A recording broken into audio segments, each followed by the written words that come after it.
4 महीने से जारी किसान आंदोलन काफी दिनों से शांत और चर्चाओं से बाहर दिखाई दे रहा था,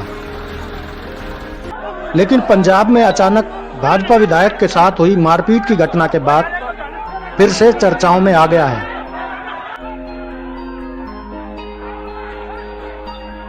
हालांकि भाजपा ने कांग्रेस सरकार पर आरोप लगाते हुए कहा है कि कांग्रेस के शासनकाल में ऐसा हुआ है, लेकिन भारतीय जनता पार्टी के नेता ये सब भूल जाते हैं कि गत दिनों भाजपा शासित उत्तर प्रदेश के प्रदेशाध्यक्ष स्वतंत्र देव के साथ क्या हुआ।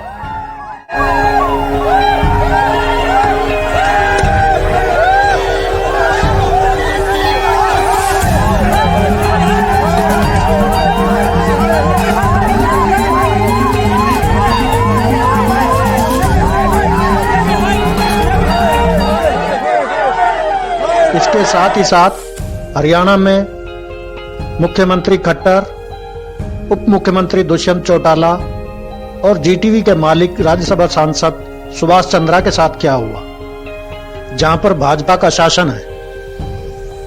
पंजाब में बीजेपी नेता अरुण नारंग पर हमले के बाद एक शख्स ने सोशल मीडिया के जरिए सेल्फ ग्रुप के चेयरमैन सुभाष चंद्रा को धमकी दी।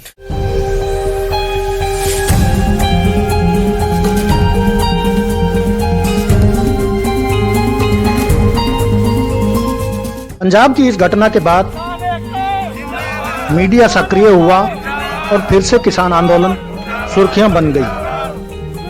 हरियाणा में जीटीवी के मालिक सुभाष चंद्रा को अपने ही घर हिसार में होने वाले एक कार्यक्रम में किसानों ने नहीं घुसने दिया।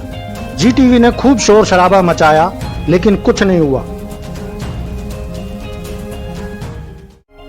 किसान आंदोलन के बाद भाजपा की साख में काफी हद तक गिरावट देखी गई है। इन घटनाओं के बाद अचानक भारतीय जनता पार्टी ने 31 मार्च को हरियाणा में किसानों के विरोध में प्रदर्शन की घोषणा कर डाली।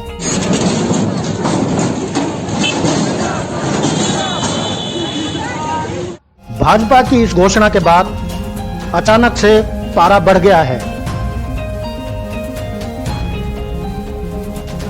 इधर किसानों ने भी अपनी तैयारी शुरू कर दी है, तो इधर भाजपा भी अपनी कमर कसकर मैदान में आने को तैयार है।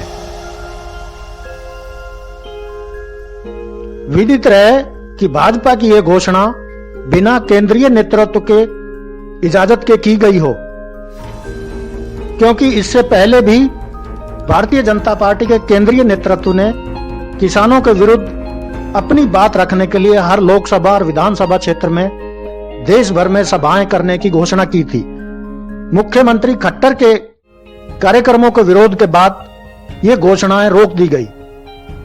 अब फिर से वही कोशिश भाजपा कर रही है, या फिर किसी सोची समझी रणनीति के तहत भारतीय जनता पार्टी ऐसा कर रही है।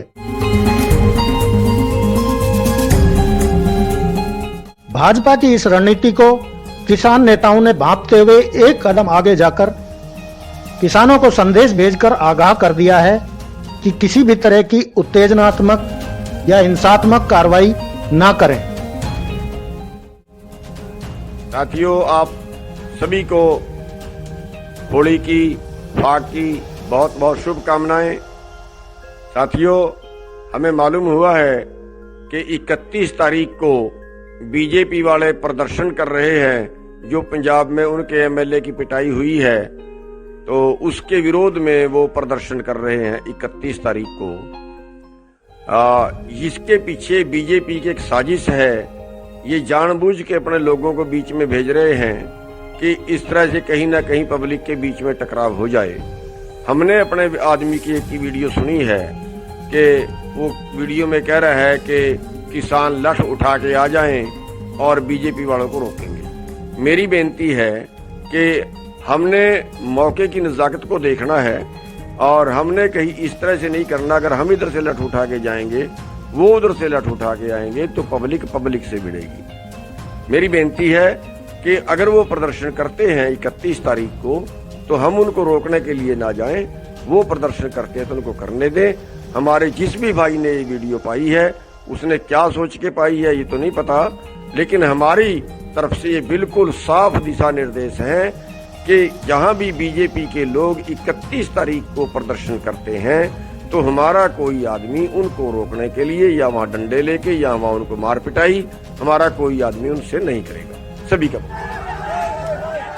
लेकिन भाजपा की रणनीति यह भी हो सकती है कि किसान किसी तरह उग्र होकर कोई हिंसात्मक कार्रवाई करें तो किसी तरह एक अदालती आदेश लेकर भारी बल प्रयोग किया जाए, या फिर यह भी हो सकता है कि अगर ऐसी कोई कार्रवाई होती है तो फिर से जनता की हमदर्दी हमें मिल जाए, ताकि देश में खराब हो रही भारतीय जनता पार्टी की साख को किसी तरह बचाया जा सके।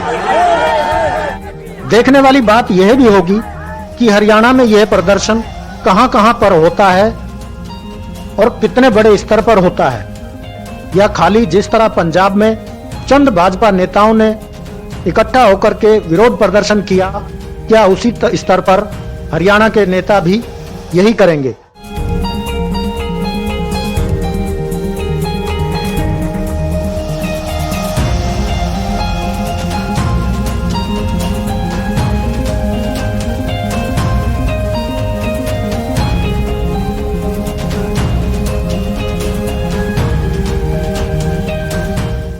लेकिन क्या भाजपा गिर रही अपनी साख को बचाने के लिए इस तरह का एक फिर प्रयास करना चाहती है? ये देखने वाली बात होगी।